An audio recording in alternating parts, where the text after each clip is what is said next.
afternoon, October 24th, 2013. This is CISG113, Section 1, Information Security and Privacy, week number 6, day number 12 in the semester.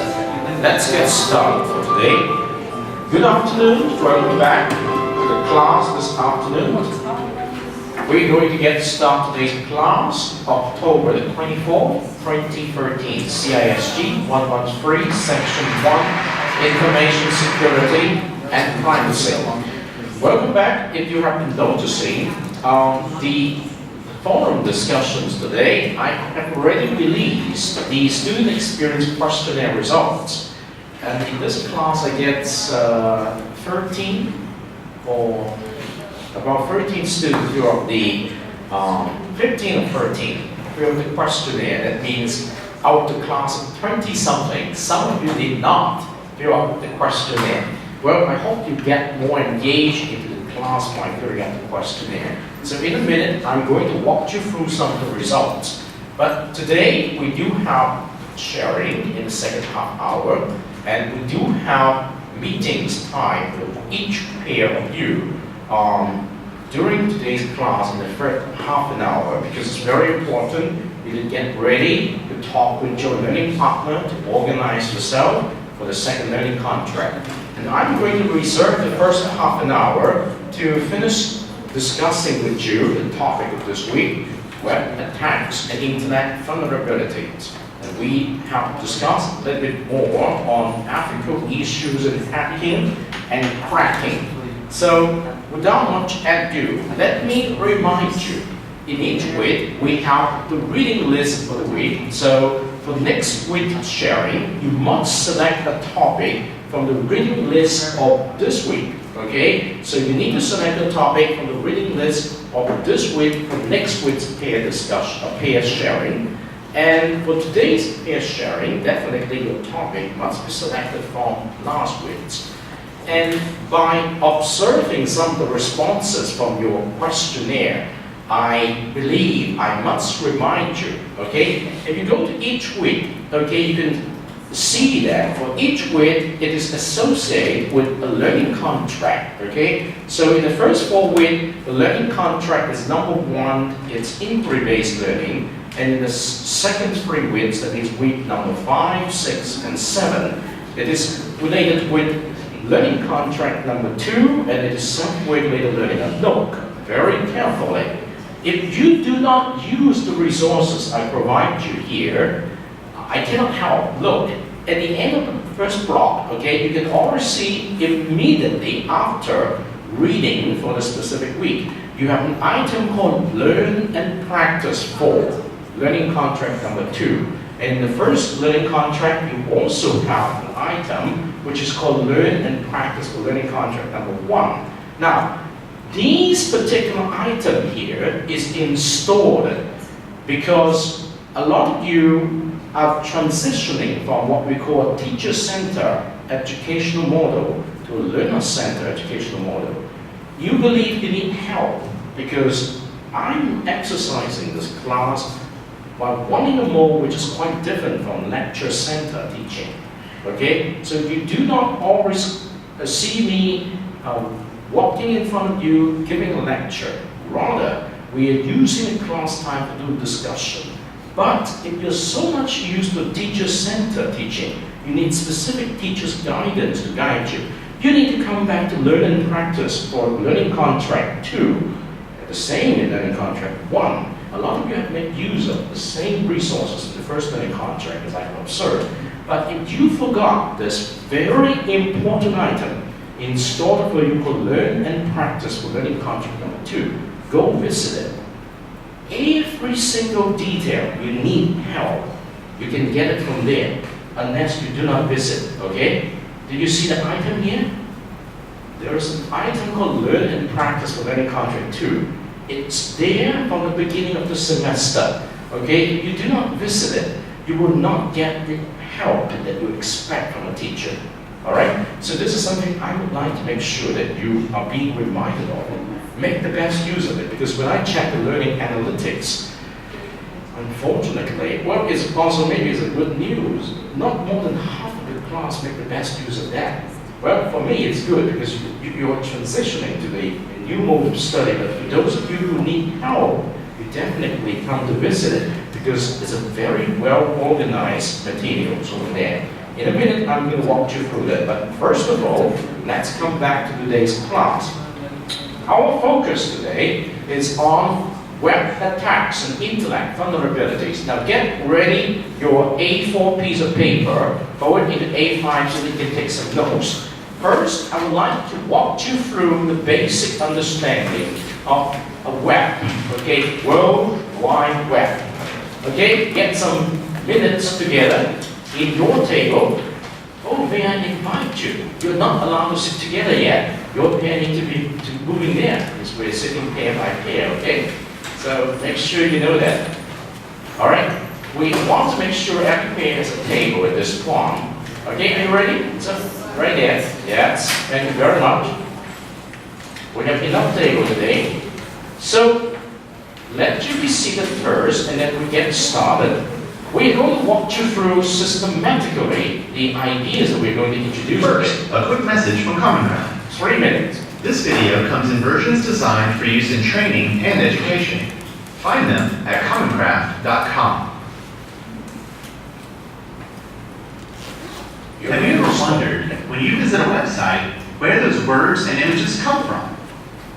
This is the World Wide Web in plain English.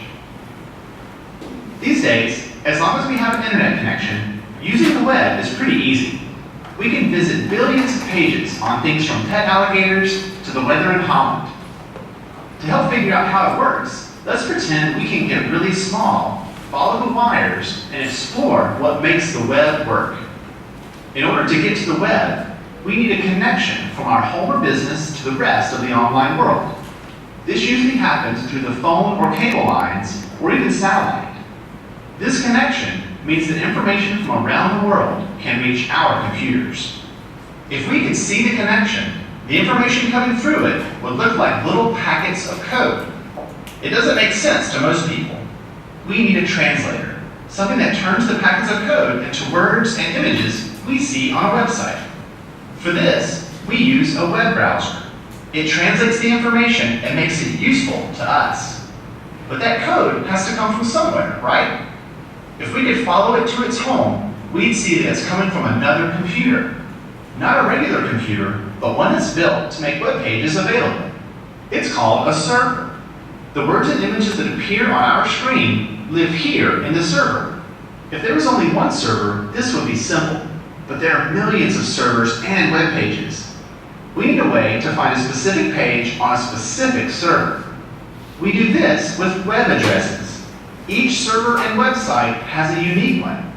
As long as we have the right web address, we can visit a page on any server on the web. The reason we call it a web is that all the servers are connected. We can easily jump from one to the other using addresses via our web browser. And we don't have to remember all the addresses. Web pages use shortcuts or links, words and images we can click that direct us to page after page. These links create a web of connections that are easy to navigate. Together, this system makes up the World Wide Web. So, let's sum it up. To visit a website, we type in a web address or click a link. The information for the website lives on a server. It comes to us as little packets of code, and our web browser translates this code into words, photos, music, videos, and links that help us get things done. Yay!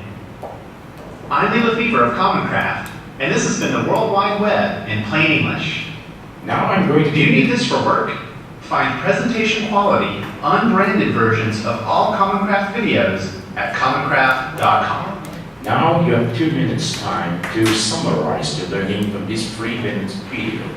Each one of you in your table, put down some notes about what you understand about World Wide Web. What is it all about World Wide Web? What is entailed there? Okay? What do you remember after watching this video? If I would like to tell you what exactly is a World Wide Web, how are you going to tell people? Okay? 2 minutes to put down your ideas. Now remember, there is no such thing as right or wrong on your path to learning. This is a journaling process. You're journaling, you are learning, no matter how incomplete it is. You need to do it, practice it, okay?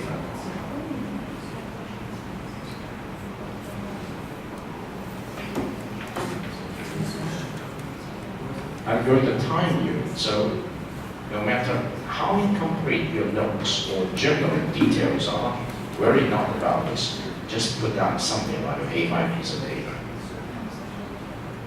Definitely, of course, ought to be put down in the discussion. Remember, learning here. But you have to get it set and do it in class.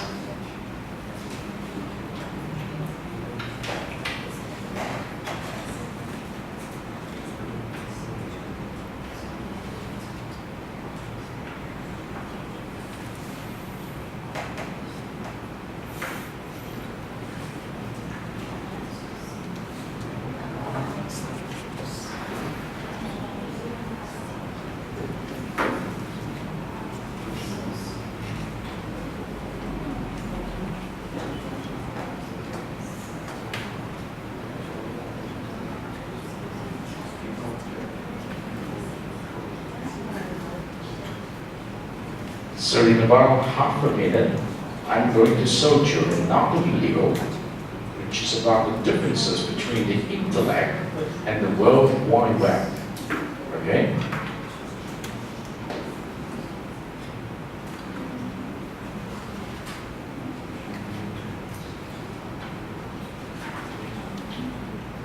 So please get ready, another piece of your A5 paper.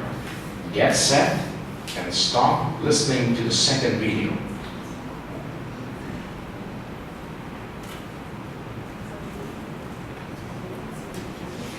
Another 3 minutes.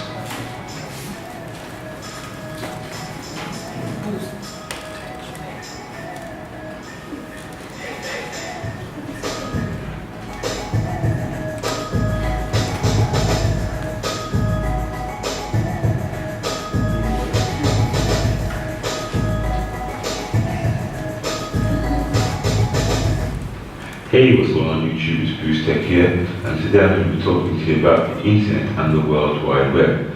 Now, when talking about the internet and the World Wide Web, people think that they're the exact same thing. However, they are not, as the internet is composed of different types of networks. For example, the first of which is LAN, which is short for Local Area Network.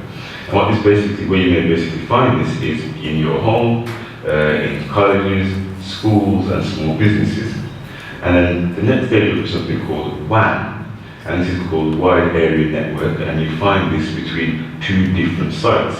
So say you may have a school on one site and a school on another site, they will be able to use the same network from different locations, and that is called Wide Area Network. And it works the same with homes or businesses as well.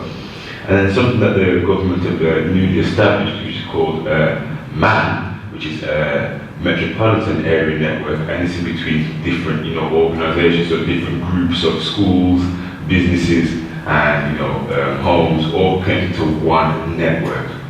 So that's the new, part of the internet, as it's now called, mass society. So when talking about the World Wide Web, you're talking about different websites altogether in what's called the World Wide Web, as it says in the name. It's the whole mass of information that is found on the World Wide Web. So when someone tells you I'm going on the internet, what they really mean is that they're going on the World Wide Web basically in order to see different websites, which is through internet connection, internet network, you get the World Wide Web as an information data source. So that is the difference between the internet and the World Wide Web. So now you know that the internet is not actually as the internet.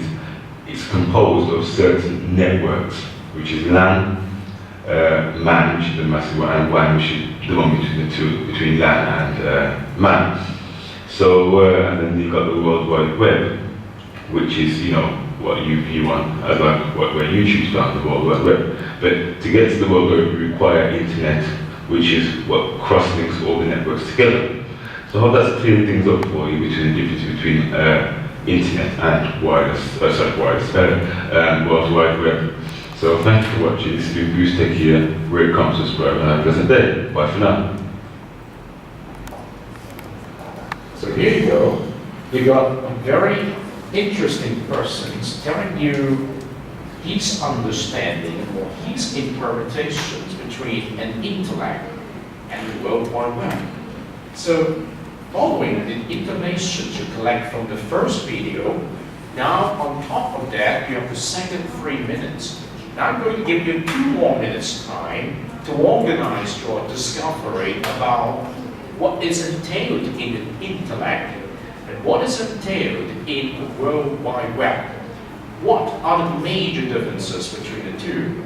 Okay, you're trying to sum this out in your table with 2 more minutes of the time individually, and then I'm going to give you 5 minutes time for discussions in your table. So with that setup, you have from now 2 minutes to do individual journaling for the second video, and then 5 minutes for table discussions with your learning partner.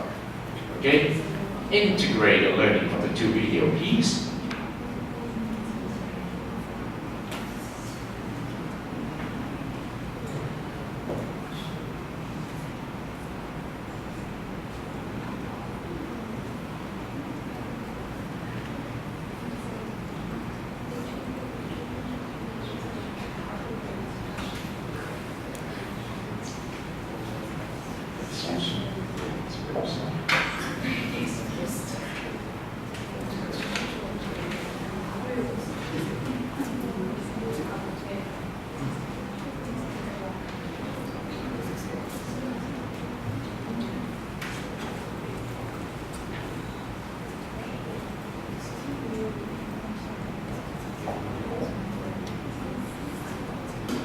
Plainly, in 1 minute's time, you should stop talking with your learning partner for another 5 minutes. We're going to stop at 4:30. Okay? And then we would like to invite individual tables to share with us your understanding of these 2 important pieces of videos.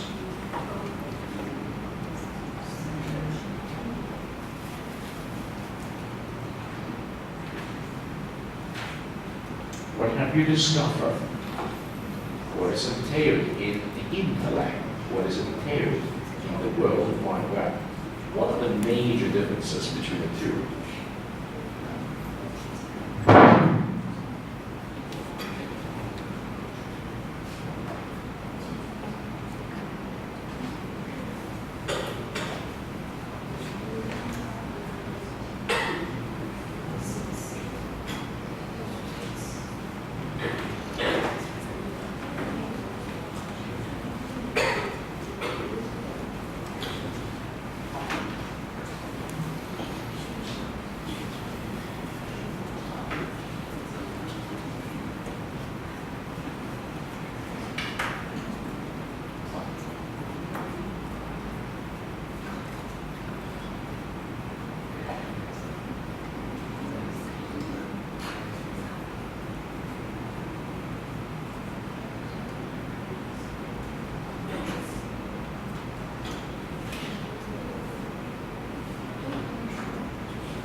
This is a funny microphone. If I give a funny microphone to you, that means you have to say something. Okay, it's the time to stop your 5 minutes discussions in your table. Each pair, the 2 persons in your pair need to iron out something so that when you do the sharing in a minute, you know that what to say to help your class to understand your perspective, okay?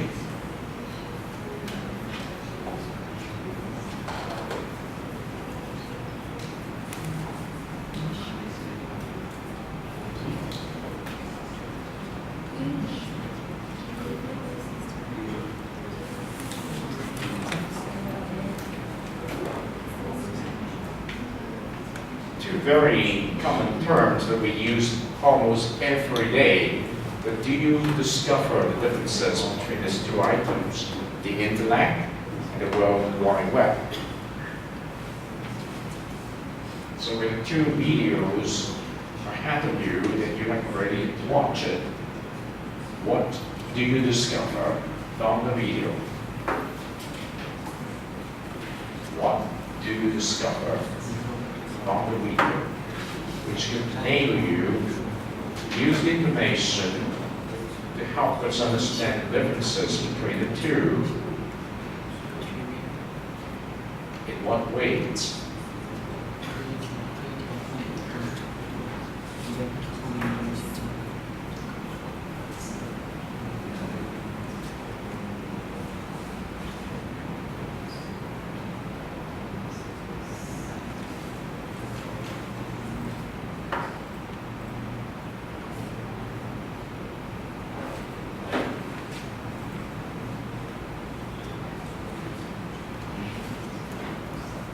You have 2.5 minutes left to discuss about that, which is very important. After that, I'm going to invite you to do the sharing. Each table, not more than 2 minutes.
Okay, 5 minutes time is up.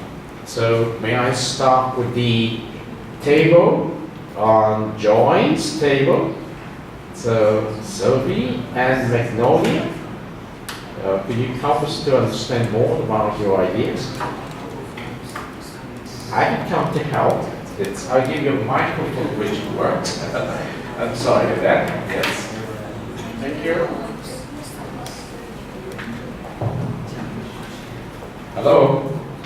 Okay, I will state my group's idea. We think internet is a system of connection between different computers, like the computer called servers, and send some information in some particular code to our computer, and we receive it, and The computer will translate it for us and we can read it. It's a kind of system. And World Wide Web is about different websites you visit, you can see. And I think the World Wide Web is content in Internet. It's a kind of service that Internet provides. Okay. That's all. All right. Thank you very much, Magnolia. The suggestions by Magnolia's group is intellect, it's a system of connections. And then she continued to help us to understand is a connections of computers. And those computers are mainly servers. Okay, this is pretty straightforward and we definitely can accept that. Okay, thank you, Magnolia. Could you please pass the microphone to a table of your choice?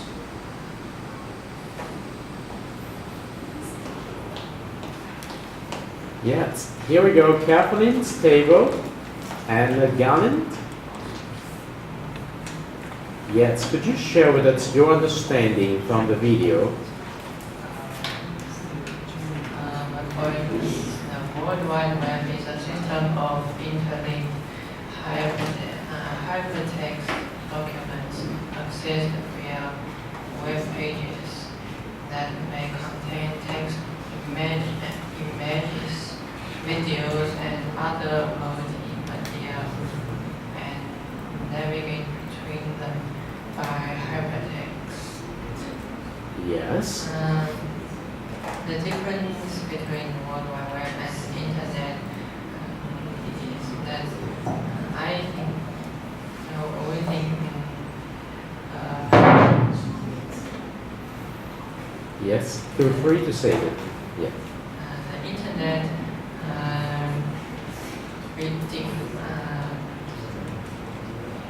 redefine the communications media, including telephone, music, film, and television, or other kinds of communication media. Okay, let me try to repeat what you say about the meaning behind World Wide Web. You're telling us that World Wide Web is the interconnections of hypertext which is stored in different servers, basically computer servers, right? So behind this computer server it actually contains a lot of multimedia artifacts like sounds, video, text, images, all right? So these are the major focus of the World Wide Web. And can you tell us the difference between your perceptions of a World Wide Web and an intellect based on the previous group's descriptions? Do you agree with them?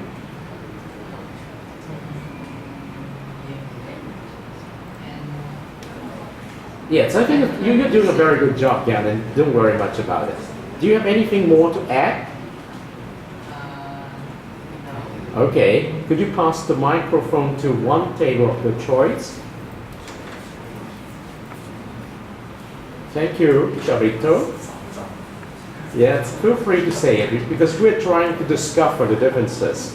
Okay? Hello, my name is Chavito. We think World Wide can connect internet all around the world. We can just give the information to our server computer, then it can translate to web page. Then we can see a picture, an image, and video, text, etc. And then between the different of the internet and World Wide Web is internet is a global system of interconnected computer networks, but World Wide Web is not.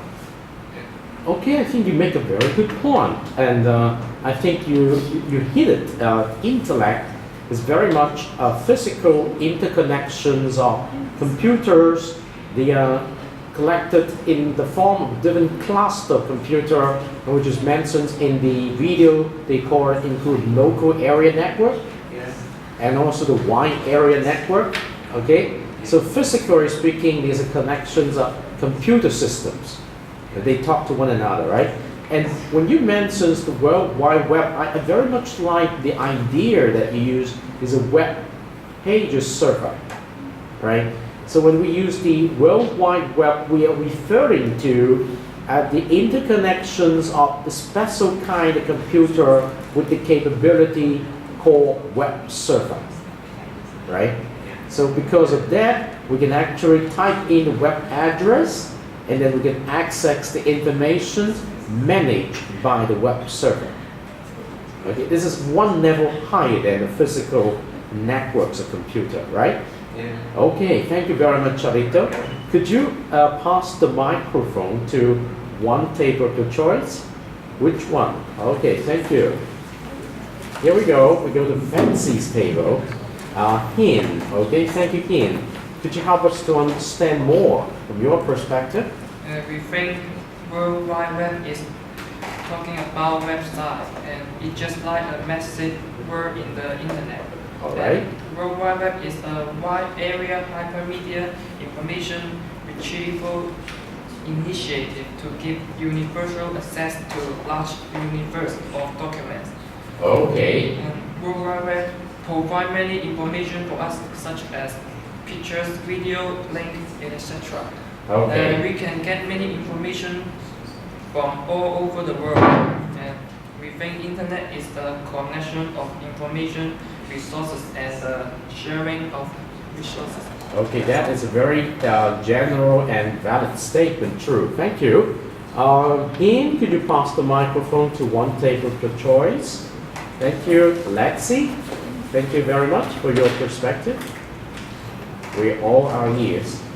It's Lexi, and my group discussion is the overall is the something privacy and to from the information and the mobile web, and then not just something about the research that is from the school company or something more important information to put the things in there, and then they have their own address to be have the computer or the service to be the own company or some school, and that information is just can find in the mobile web and not in the internet to search. Oh, that's a very beautiful discovery that Lexi just mentions about the addressing of the computer. If it's a part of the World Wide Web, that means it's a web server connected into the World Wide Web. It's going to be addressed with a particular address. Okay. Well, we can properly say it's a domain name or address, but in the context of a physical network, we do not have this descriptive name. Yes, in the internet, we can also give a number to represent a particular computer, which is called the IP address, right? But beside that, if it is a server, there is one thing more than that. A server has a specific name for that. So thank you, Nexi, for this. Could you pass the microphone to one table of your choice? Oh, very good. We come to Tom and Patty. Thank you, Patty. I'm Patty. The World Wide Web is a system of internet made with web browsers. One can view web pages that make content, text, photo, and video. Okay. The difference between the internet and World Wide Web is internet is a computer network.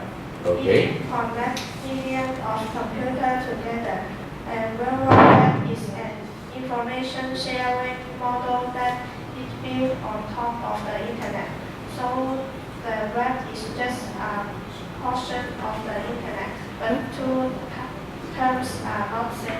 Very good. You have make it much more clear for us to understand. World Wide Web is built on top of the intellect, which is a collection of computers all over the world. Okay, thank you very much. Could you pass the microphone to one table of your choice?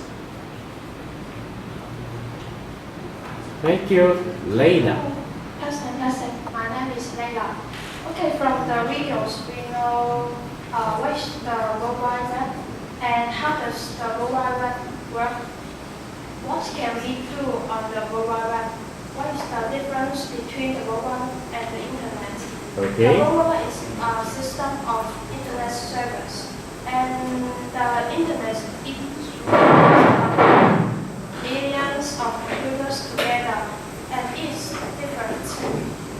World Wide Web is the most important method brings the Internet into popularity, and the World Wide Web is very important for us, and it helps us to do many things. So we can live without it. Okay. May I add that the World Wide Web, as we recognize today with the use of our computer, actually something very user-friendly for us to see how we can get access to the information. But the physical network computer without the World Wide Web does not provide that kind of user-friendliness for us to get access to the information today. Do you agree? Thank you very much, Naya. So we have one table left, I guess it's this table. Could you pass the microphone to this table? Thank you very much. So it's Anna and Albert's table. Albert, thank you. Yes, push it on. So in the two videos, we were introduced to World Wide Web. We believe that World Wide Web is a code which transfers pictures, videos, information by a web browser. It helps translate codes into pictures to help us understand better, and connects and then sends it to a server in a wild collection of computers. World Wide Web, it connects all networks. It helps us navigate easier and search for information we need better. Thank you. Okay, thank you, Albert. Remember, when we talk about the World Wide Web, and I appreciate that you're using the idea of coding to represent it figuratively. So you're just telling us the World Wide Web could be conceived as a software which is working hard to satisfy users' requests of requesting for informations, different types of informations. So they want World Wide Web servers talking to another World Wide Web server through the Intellect's physical infrastructure, and then we got the convenience of today's web surfing. So thank you very much, Albert. Now we finished the first round of our discussions on the World Wide Web and the Intellect.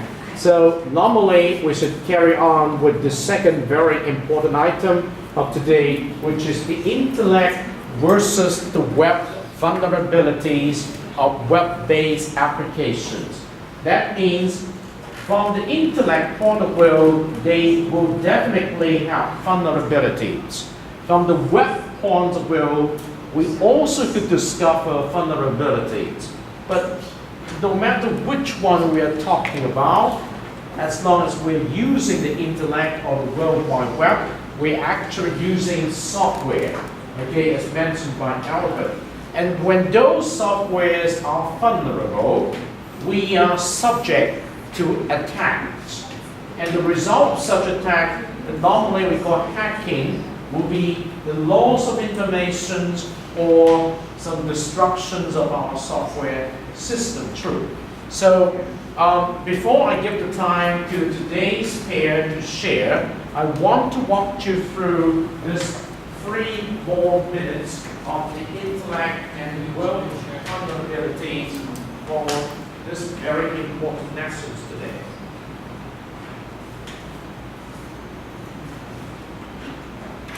The recent problems surrounding Java 7 really doesn't pertain to us. The security issues with Java 7 are essentially contained within the utilization of the browser and the World Wide Web. Since the beginning, when we created our internet-based application back in 1999, from an engineering standpoint, we stayed away from the browser. In fact, that's how we distinguish ourselves from everyone else. Most people create their applications within the browser, and that's the new popular model of providing cloud-based applications.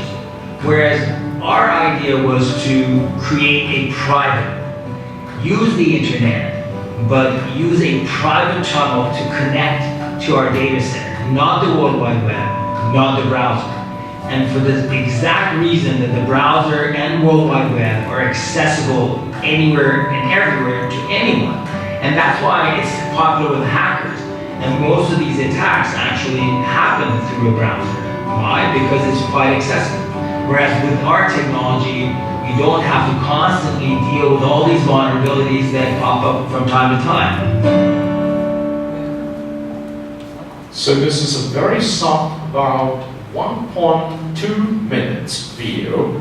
The CEO of that company introduced to you a specific type of software application. Okay, they're going to run that applications through the World Wide Web over the internet, but they claim their application are not easily hacked because they are not actually the browser-based applications. And by saying that, he mentioned a very interesting example that we just recently witnessed. A lot of people recognize when they use Windows 7 that sometimes they encounter problem that the hackers could easily make use of loophole of the system. And they discovered that it's the problem with the Java software, Java 7. There's a loopholes there. So we will be reminded that we need to upgrade our Java software to a higher version or downgrade to a lower versions in order not to allow the hackers to look up that loophole, because they can easily scan the computer around.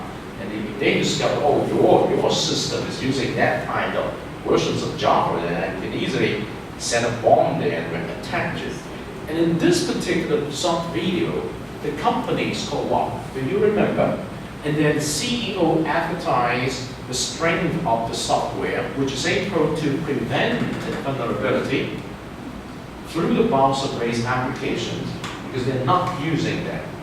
Okay? So the video itself emphasized to you that yes, there are vulnerabilities in those software applications which are based on typical Java software, particularly version 7. And then what we can do to avoid it? Well, normally, without using the application of that company, we were advised to upgrade our software to the next level of the Java. But even though most of the time we were upgraded already, another round of attacks is going to break it. And so you have to, as the CEO said, you have to catch up with the game. Who wants faster than others? Okay? Maybe the ethical hacker is always looking up why the black hackers are hurting those computers and catch up with the solutions. So you learn the term the black hat, the bad guy, and the white hat, the good guy. The good guys are the ethical hackers. Okay? So that is the message of these particular soft video. So now may I pass the time to the peer who's supposed to share today. So are you here? Okay, Nancy. So may I pass the microphone to you? Of course.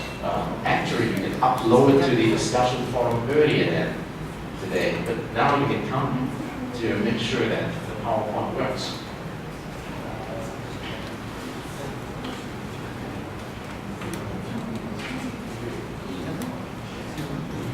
So we welcome Lexi's group up here. And this is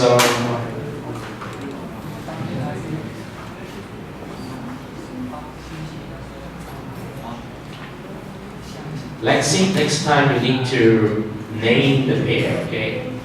Yes. even though you do it on your own, but it's kind of disappear. All right. All right. You're welcome to use the PowerPoint. You forgot? You forgot to bring. Oh, good. It's okay. Okay, so I can go to your journal. So that's it. On week number 5, okay.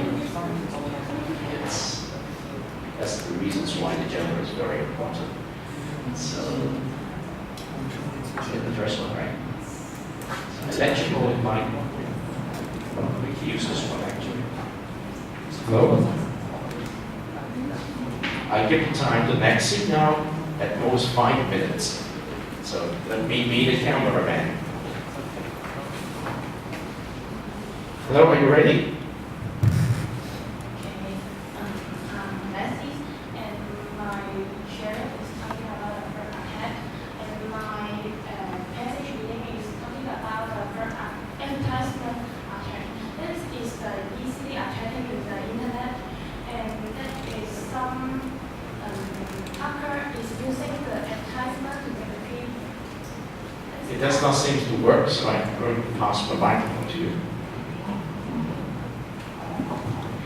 That is some hacker using the advertisement. That is what is can be learned. Just need money to make the people to sign up some code or sign as some number to have actions to attack another web page. And then this action is very easily, and I think that is someone will know that in the internet there is some company or some people will do the advertisement to earn the money. Also in the American or something is the Europe.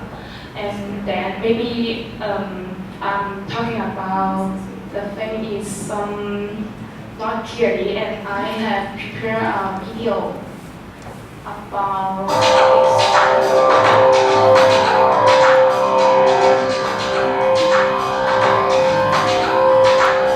and I introduced the video first, and that is the someone who used the New York Times page and try some code or program and make the watchers to know the hacker how to use the advertisement or some research to be doing the attack actions in the internet.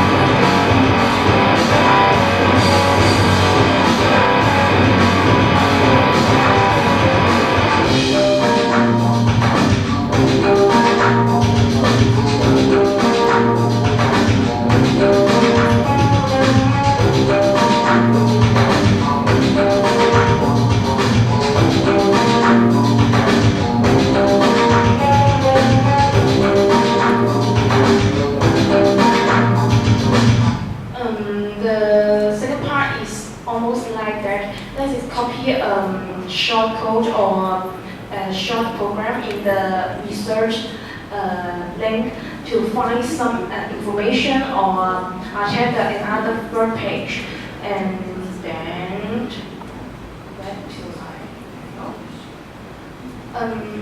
so if we want to protect my web page or some informations and want to be security, and first we need to make our web page we have the more stronger firewall or some security program in that, and make the hacker not too easily to attack on that. Okay, that's all of my sharing. Thank you. Okay, thank you, Nancy. I think it's a very interesting piece because what Lexi is trying to show us is some people who discover how to create holes in the context of these New York Times newspaper, and they actually take charge of the system to upload fake story. So they're actually doing something to bypass the owner of the system, and in order to distribute story, which is through this New York Times channel. Now that is a very severe problem. It's very serious because they're the news agency. They're supposed to deliver a story which has been verified true. But if any attack like this is possible, that means any guy with a bad intentions could make the best use of this channel for the New York Times to distribute that story which is not true. And the whole world will be confused. So the significance of these is very high, very, very high, and we really have to pay attention to that. And thank you very much. Then definitely would like you to share that story in the public discussion forum, so that your fellow student could also read more about this. So having said that, which is quite consistent with the themes that we're going to discuss today, we are almost through the second half hour, but thank you very much, Lexi, for giving us a very interesting story and sharing. Let's go back to complete our class discussions today based on the themes of vulnerabilities in week number 6, okay? This is week number 6. Let me see now. We have just walked through the context of World Wide Web, the context of the internet, and a short video on the internet versus the web vulnerabilities of web-based applications. Now let's try to see something very specific called cybersecurity. Laptops, the computer you're using are called laptops. They are very much vulnerable in the context of public Wi-Fi. If you want to get online in a hotspot where you've got free public Wi-Fi system to enjoy going online, but in the meantime, your laptop are very much vulnerable to hackers' attack. So let's try to read the story here and learn something from it. The threat of a cyber attack, the Department of Homeland Security, 50,000 recent incursions or attempts. That's just on government computers. So what about your home computer or your laptop? As we put cybersecurity in focus this morning, our Ted Rollins takes a look at how easy it is for someone to hack right into your laptop. Inside Terminal 5 at the Los Angeles International Airport, dozens of people are on their computers. Gregory Evans is a former hacker whose resume includes 2 years in federal prison. We were doing almost $1 million, if not more, a week against some of the biggest corporations in the world.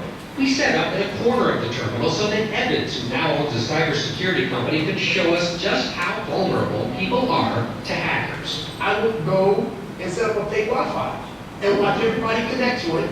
And once they connect to it and they start surfing the internet, now what I would do is just grab all their traffic. We launched a fake network named LAX Free Wi-Fi. Within minutes, people started connecting to it. Evans then showed us how a hacker can record everything off a computer that joined our network by tracking what I was doing on my laptop. So if they go to their bank, it'll grab all their banking information. If they go to their Facebook, it'll grab all that. Their Twitter accounts, if they're writing love letters, I can grab all of that. Or, Evans says even worse, if a hacker has enough time, spyware can be installed, which stays with the victim. You get on the plane, you go to one country, I go to another. But everything that you do, as long as you have that computer, is going to be emailed back to me. During our experiment, we stumbled across what appeared to be a real hacker at work. Along with our fake network, there was another one called Free Public Wi-Fi. Airport administrators told us T-Mobile is the only authorized Wi-Fi provider. So you think that there could be a hacker here right now? That's correct. Catching and prosecuting a hacker, especially at an airport, is extremely difficult. E.J. Hilbert is a retired FBI agent who specialized in cybercrime. It's virtually impossible to catch him. Law enforcement's aware of this, and there's always the next piece.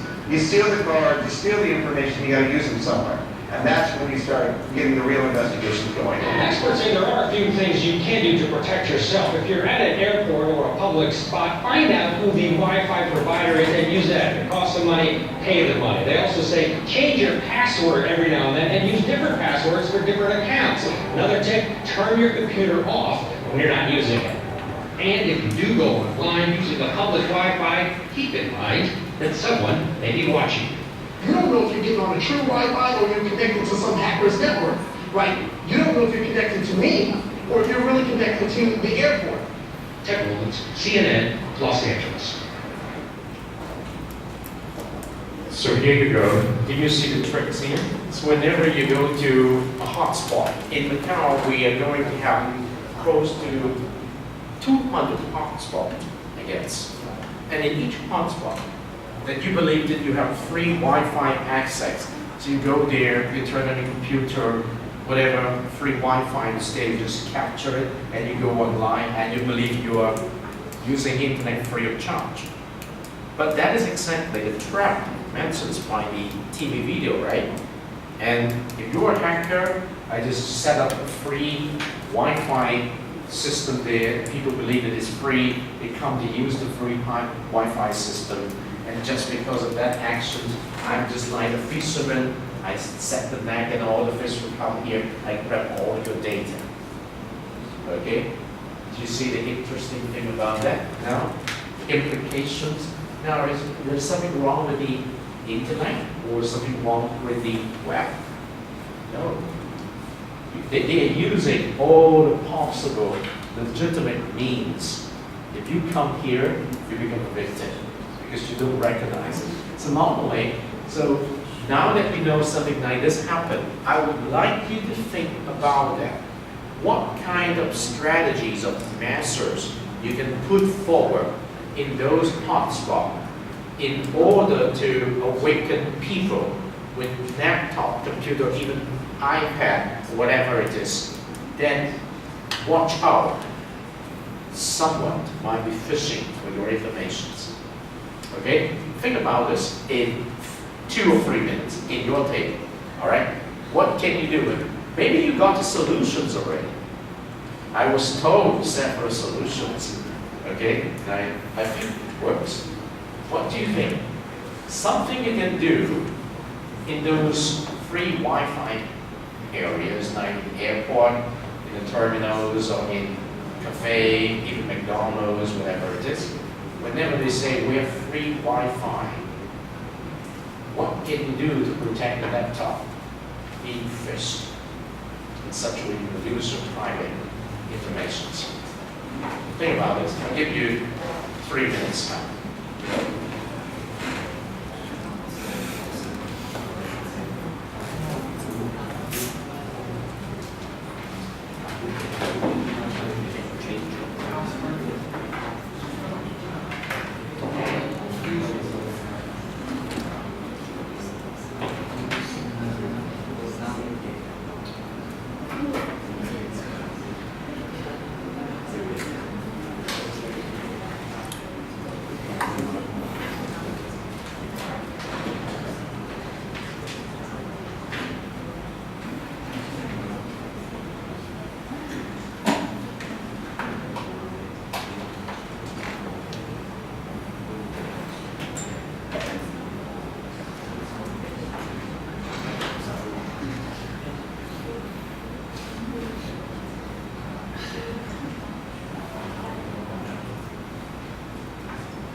Of course, if you need to find more information from the internet, you're free to do that, okay?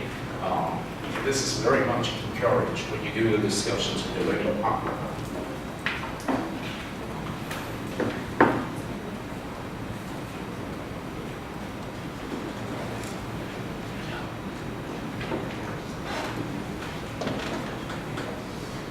Yeah, this is very good. These will form the basis of your journaling and also the beginning of your peer-based discussions with your learning partner. And you need to make the best use of your time. Remember, I'm going to give you at least 20 minutes time today to do the discussions with your learning partner to organize your work in the second learning contract. And what you talk about in your table in every class for that 15 to 20 minutes become the basis of your meeting minutes that you're supposed to turn in your second learning contract, okay?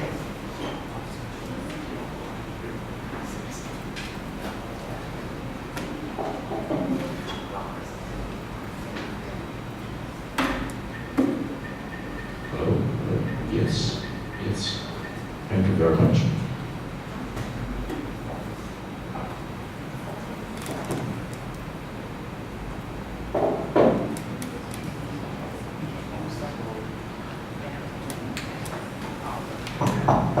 Yes, hello. Very good.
Yes.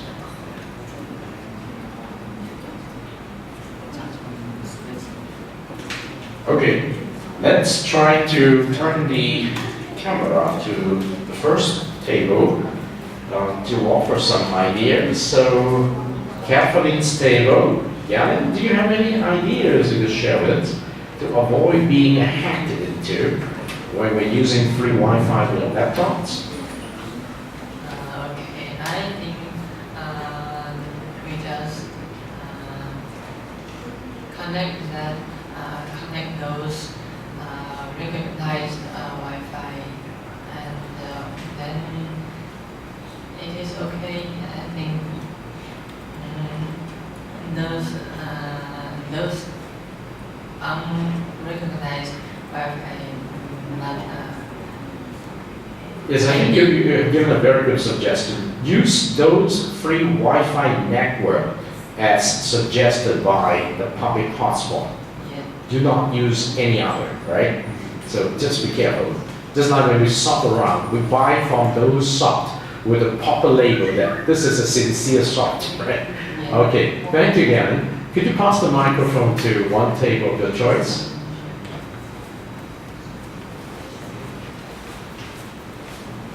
Okay, Layla's table. Hello. Yes. What can we do to protect our laptop or corporate Wi-Fi? Firstly, we need to identify the corporate Wi-Fi, avoid the network name with a string. If you don't know what is the who provide the free Wi-Fi, you don't connect it, and change your password regularly, and turn off the computer after use, and lock up your sensitive documents. That's all. Okay, thank you very much for your very good suggestions. Yes. Okay, yes, it's okay. Just pass the microphone to one table of your choice. Yes. Okay, then Fancy, it's your turn, right? So can you give us some ideas? I'm Fancy. I have never thought of we may be attacked by using the free Wi-Fi, but after watching the video, I think we can do such things to protect our laptop from attacking. Okay. At first, we need to change our password yearly. Okay. And then we shouldn't get connected to the some free Wi-Fi which we can't make sure it is safe. Okay. And then we need to use some security app. All right. To protect our laptop system from attacking. Okay. And then strengthen our firewall in the laptop system. Okay. So that's very interesting. You set a firewall in the laptop system. So even though you are in a very trapping Wi-Fi wireless network, that still you can protect yourself, right? So that is a very interesting idea. Thank you, Fancy. So maybe we go to Sophia's table now. Yes, Sophia, do you have any ideas on how to protect yourself? Hi, I'm Sophie. While we were using the free Wi-Fi, we should protect our personal information. And our group think that first we should try to avoid using the free Wi-Fi without providing passwords. And I guess it's also important not to use some softwares, including your personal account and password, while you are using the free Wi-Fi. And don't purchase things on the internet while using the public free Wi-Fi. And we should also distinguish the correct name of the free Wi-Fi and choose the reliable wireless line sponsors. Okay. Thank you very much, Sophie. I think the best strategy is never enter such a Wi-Fi system, right? Because once we step our foot into such a Wi-Fi system, well, we really do not know when and in what way they're trying to plan the secret attack. Remember what the hacker consultant said. They can easily plant some kind of software called the spyware, which could stay in your computer without you noticing it, because they do not do any harm until it is activated by the hacker at the right time. But it's very dangerous, just like it's a virus. They're going to enter our body. We do not feel anything bad, but they are going to attack us at a time when we are most unprepared, and that it's very, I would say, detrimental, harmful to us. Okay? So thank you, Sophie, very much for your ideas. Will you pass the microphone to one table of the choice? Yes, here we go. Introduce yourself. Hello, my name is Samuel. Samuel. I think before you use the Wi-Fi, you should make sure that the Wi-Fi is safe. And for example, in some restaurant or the company, they may show the name of the Wi-Fi. You can track it and before you use it. And after that, you may change your password yearly. I think that's all. Okay, that's very good, Samuel. So which table will you choose to further help us to understand? Charles, sorry, you might join the other table if you like. Tom, thanks. When we use laptop or phone to get online, we feel Wi-Fi it has monthly rest because the hacker can use check to get into your network. Okay. So we should protect our laptop carefully. For example, change the password occasionally and turn the computer off when we don't use it. And I think we can pay more money to get a 3G pen. Then we can get online with our own 3G. That is a very good suggestion. good way to protect our laptop. Yes, I believe that's very good, except we have to pay for it, all right? All right, thank you, Tom. Would you please pass the microphone to the one table, Charito, or yes, Charito? Do you have any suggestions? Yes. How long? Yes. When I use public free Wi-Fi, we should log our information first, and we should use official Wi-Fi rather than high-fix Wi-Fi. That's a good idea. And very good. We should log off when I walk away. Thank you. Very strict and very simple. Never use private Wi-Fi whose origin is not officially verified. So hello Anna, could you tell something? Protect your laptop with password Okay. and back up your data. Use external hard drive to back up your documents and use advanced security. Okay, so these two are very good methods too, but sometimes the spyware, when it stays in our computer without understanding, could still hack into our external hard drive and could still observe, for example, a keylogger from our keyboard. They could recognize our password. So thank you. Just may I invite you to think a little bit about this. It's changing the password, an effective method for us to protect our laptop, even though we step into such kind of Wi-Fi, well, I call it the phishing Wi-Fi. Okay, you can think about this. Okay, I promise that I'm going to give you time to talk about your second learning contract. You have now 10 minutes time before the end of today's class.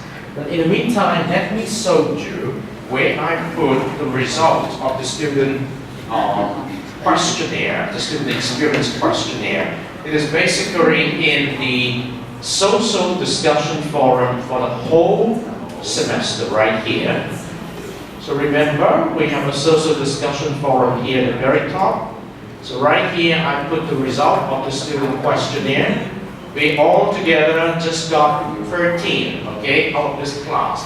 If you come here, you can see the result, and you can also read some of the comments. Basically, it's very positive, okay, and I very much appreciate this class. You're very constructive in providing your comments, and most of the students here, the 13, provide very positive response on each of the questions.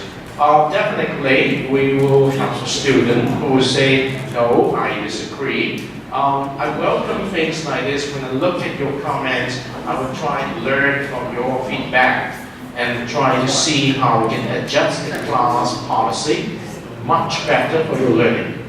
Study the questions response here on your own, and you can see that for me as a teacher, I'm very much encouraged by your response. Because most of you are very constructive, very willing to share with me your thoughts and how we can do better. And definitely, I believe you should tell me what you want. Otherwise, I never know how to care for your needs, all right? So look at these questionnaire. At the end of second learning contract, you will have another questionnaire tailoring for your learning experience throughout this period, okay? It's very good. Thank you very much. So keep on discussing with your learning partner, and when you have time, come to this particular website and study the response. And for those of you who have not filled out the questionnaire, maybe I encourage you to make sure you fill it out next time, because it's your right to tell me what you believe is important for you, okay? Don't tell me and no. All right? So let me take attendance while you're doing the discussions.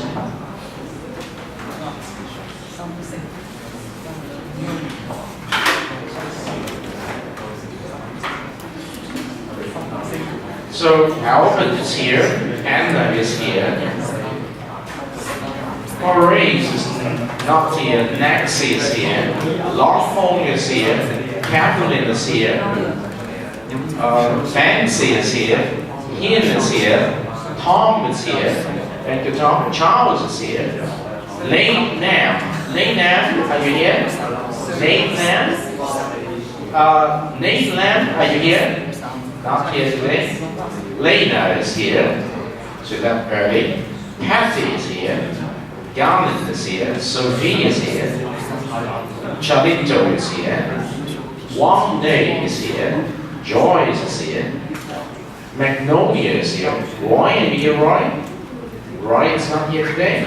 Roy is not here too. So, thank you very much. Now, make the best use of this time and talk with your learning partner.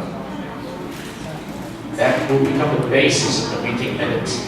Oh yes, may I remind you, tomorrow is the deadline for each pair of you to send me an email to inform me, are you in a team? Okay, if you're in a team, give me the 2 pairs name and 4 students' name in those pair. Okay, by pair by pair. If you do not give me an email by the end of tomorrow, I assume that your pair is going to work out the whole second learning contract, the 7 topics on your own, okay? I guess you will make the best use of this time. So before the end of tomorrow, send me an email informing me the 2 pairs in your team, okay? You need to send me an email representing the 2 pairs name and the 2 persons in each pair, and CC to all the members.